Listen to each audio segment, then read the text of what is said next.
I do encourage my people to not yell out time. There's enough behind her doing that at the moment.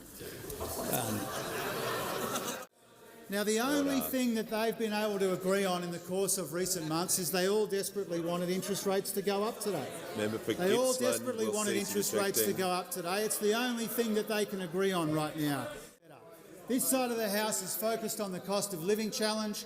That side of the House is focused on who sits where from one week to the next. We won't be distracted by opposition parties which are divided, divisive and in disarray. Of all of the people that I would take a lecture from on responsible economic management, not one of the three far-right parties over there would be on the list. Seeing as the crossbench is now as big as the Liberal Party and likely to soon exceed them with more defections, on what basis are the Libs still regarded as the opposition and enjoying the perks that go with it? I used to get admonished sometimes by the Speaker by using the term no-alition. I meant it as a joke, but they've regarded it as a mission statement. This is a mission statement. I'm up to 11 interjections by the member for Lyons, so she won't make 12. She'll leave the chamber now. And as for the great pretender to the throne, the member for Hume, who inexplicably remains on the front bench, Mr Speaker, a man with no apparent honour at all, plotting against his leader from the front bench. Some electorates at random, Mr Speaker. The member for Hume's doing very well. In his electorate we've seen 2,404 home batteries installed, which is more than the electorates of Sydney, Melbourne and Brisbane combined in the electorate of Hume. He's way ahead of the member for Farrer on numbers. In Farrer we've seen 1,862 home batteries installed, which is good, but behind the member for Hume. And he's also in front of the member for Canning on 1,986 batteries. The member for Canning has conceded he's unlikely to take top spot when it comes to batteries, Mr Speaker. And in the National Party, I'm pleased to report the member for Flynn has beaten the member for Maranoa for the first time this week on 1,128 batteries compared to the member for Maranoa's 922 batteries. But perhaps reports of a comeback by the member for Riverina have something in them, because he's blitzing it, Mr Speaker. 2,390 batteries in the Riverina. I was pleased to visit Wagga Wagga before Christmas to visit some of those batteries. And in New South Wales, Mr Speaker, the member for Mitchell's been very busy on the numbers. We've seen Mitchell install 2,889 batteries, the highest in New South Wales. I was pleased to visit the Litchfields with the Attorney-General just a couple of weeks ago, very pleased with their home battery. He's in front of the member for Lindsay, who has also good numbers. The member for Lindsay has expressed an aspiration to lead, but she's got some catching up to do. She's installed 1,592 batteries in Lindsay, which I read is about 1,591 more than leadership votes she has in any proposed ballot. So, Mr Speaker, while those opposite concentrate on rolling each other, we continue to concentrate on rolling out batteries, rolling out renewable energy, rolling out cheaper, more reliable energy, because that's what the Australian people want. Now, Mr Speaker, those opposite spent the end of last year trying to divide the country. They spent the start of this year trying to divide themselves, and now they want the Australian people to believe all of a sudden they care about the cost of living. Only this side of the House does. Of course, those opposite have not been clear on paid parental leave, not ever. It was in fact the former Treasurer who called mothers double dippers. On Mother's Day, it was former Prime Minister Scott Morrison who called them routers. And when those opposite tried to introduce their own scheme, the member for Mitchell called it unaffordable and unsustainable and an albatross around the neck of the party. And the member for Goldstein, he said to me, it's a very bad scheme. It's not my choice that women have children, it's genetic. What a modern guy. They have always been a mess on paid parental leave. And if we needed a reminder, we had a tragic reminder of that during the debate on Baby Priya's bill, when we had the members for Canning, the member for Bowman, the member for Barker hijack the debate on Baby Priya's bill. While the Liberals and the Nationals have always been ambivalent about paid parental leave, we are absolutely clear on this side. We support new families, we support new parents, we support this investment. We are delivering, they are in disarray. The member for Hume promised that wholesale prices would be $70 a megawatt hour. They were $341 when he left office in 2022, Mr Speaker. So that's the track record of the member for Hume.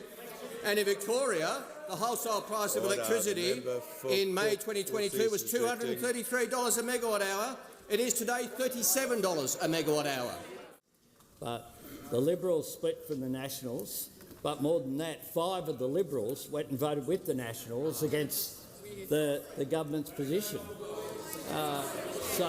Order. The member for Gippsland. I take the interjection from one of the Nats talking about the bubble. They can't stop talking about themselves, Mr Speaker, each and every day. Sky News doesn't have 30 seconds where there's not one of them sitting in their studio. Order. We'll cut taxes this year and next year as well. And I know that the Shadow Treasurer has been talking about fiscal rules, Mr Speaker. The Liberal Party's fiscal rules weren't worth the paper that they were printed on. They promised the surpluses, they went none from 9. They didn't limit their spending or bank revenue upgrades like we have. They failed every test that they set for themselves. The highest spending government was Scott Morrison's government. The highest taxing government was John Howard's government, Mr Speaker. And they took to the election a policy for higher income taxes, higher electricity bills, bigger deficits and more debt, Mr Speaker. And that's why nobody takes them seriously on the economy anymore. They might change their leader, Mr Speaker, but they can't change their record. We will not be taking lectures from them.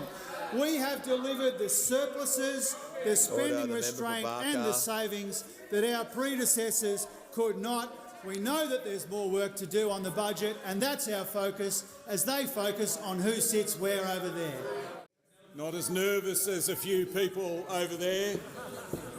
There's a lot of kids, I'll tell you a story, there's a lot of kids changing schools, changing classes, changing teachers, changing seats. There's a bit of that going on over there as well. There's kids in classrooms right now that are learning how to read and are learning how to count. There's a bit of that going on over there as well. And no doubt there's a few kids that are yet to get back to school.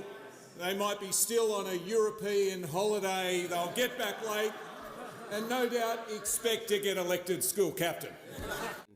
I note that in his electorate, 1,128 Flynn households have introduced a cheaper home battery under our policy and have reduced their energy bill by 90% or more, and in many cases have reduced their bill to nothing and now get a rebate. And that's a common story across rural and regional Australia, Mr Speaker, which I'm sure all honourable members welcome, whether they're rural and regional members from the Labor Party, the National Party, One Nation or aren't sure. The manager for opposition is now warned. If I'm telling you you're going to be warned, that's a definite time to stop talking. I don't know what you're pointing to, but just sit there and just order.